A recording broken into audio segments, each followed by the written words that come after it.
इस धरती में ऐसी कोई वस्तु नहीं है जिसमें अच्छाई और बुराई ना हो।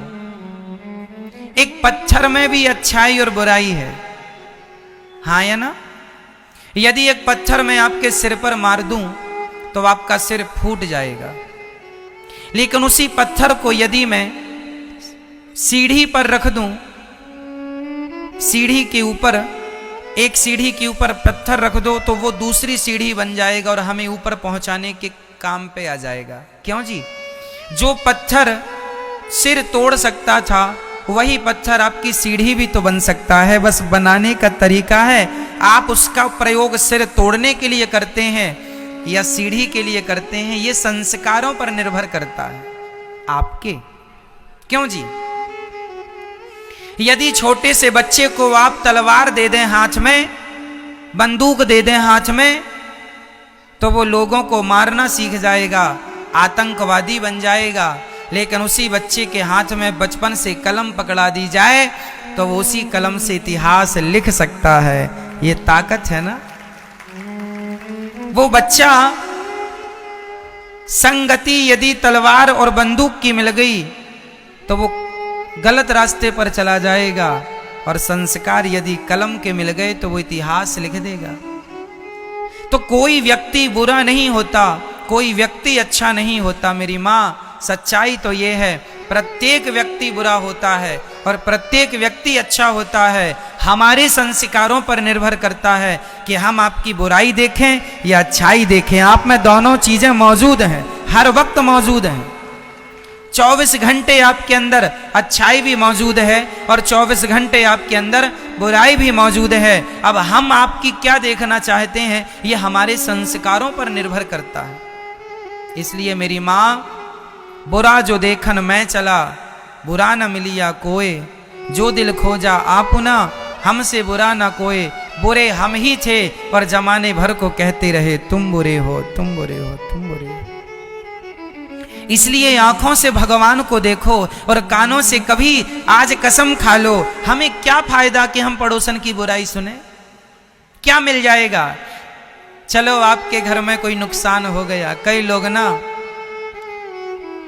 जैसे किसी के घर में आग लग गई, एक पड़ोसी, एक व्यक्ति के घर में आग लग गई तो पड़ोसियों ने कहा अच्छा जैसा किया था वैसा भोग रहा है।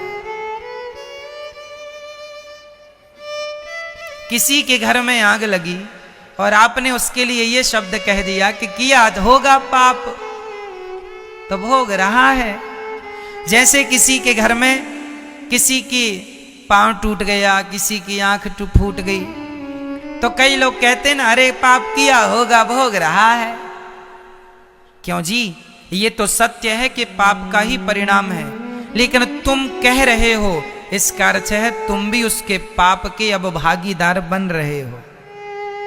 तुम्हें कहने से क्या लाभ मिलेगा? क्यों कह के अपना मुंह खराब कर रहे हो? क्यों किसी के दिल को घायल कर रहे हो? दूसरों के दुख को देखकर दुखी हो जाना बहुत बड़ा पुण्य है और दूसरों के सुख को देखकर सुखी हो जाना बहुत बड़ा पुण्य है। मेरी माँ, भगवान करे आप सदा सुखी रहें, कभी किसी के जीवन में कोई संकट ना आवे, यही दुआएं होनी चाहिए सदा हमारे भीतर आपके लिए। लेकिन कई लोगों का स्वभाव ऐसा है, दूसरों का दुख देख के उनके कलेजे में बड़ी ठंडक मिलती है उनको।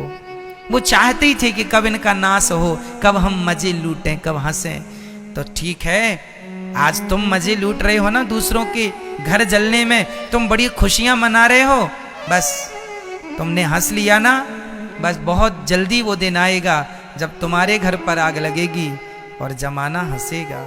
ईश्वर के घर देर है, अंधेर नहीं है। इसलिए संभल कर बैठना, इसलिए संभल कर बैठना, जग में तमाशा देखने वालों। तुम्हें बड़ा मजा आता है ना दूसरों का घर जलते हुए देखने में, तमाशा देख। लोग कहते तमाशा चल रहा है ना? जब भाई भाई का झगड़ा होता है तो लोगों को बड़ा मजा आता, अरे उनके घर में तो आग लग गई, झगड़ा चल रहा है, झगड़ा। लोगों को बड़ा मजा आता, पूरे गांव में चर्चाएं चलती हैं उस व्यक्ति की क्योंकि सारे घरों में कोई और मुद्दा तो है नहीं, कोई और मैटर तो है नहीं, उसी पर बात चलती है, डिबेट होती रहती है, कोई चर्चा है ही नहीं।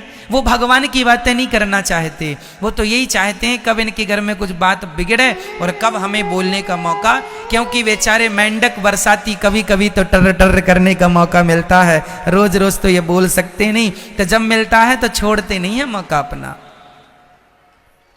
बारिश के मेंढक बेचारे कब टर टर करते हैं, केवल बारिश में। अभी आपको कहीं मेंढक की आवाज आ रही है? बोलो मेरी माँ, नहीं। ऐसे आपके जीवन में भी ये चलता रहता है, जब किसी के घर में कुछ हुआ ना तो आप लोगों को मौका मिल जाता है टर टर करने का। क्यों? सही है ना?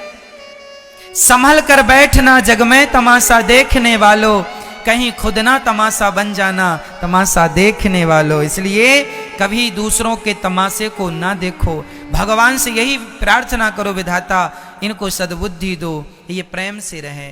हम क्या फायदा कर पालेंगे? आप यदि हमारे सामने आपका नुकसान हो तो हमारा क्या फायदा है इसमें? नहीं मेरी माँ, किसी के लिए स्वप्न में भी बुरी सोच नहीं रखनी चाहिए। क्या मिल जाएगा हमें? कई लोग बुरा ही सोचते हैं।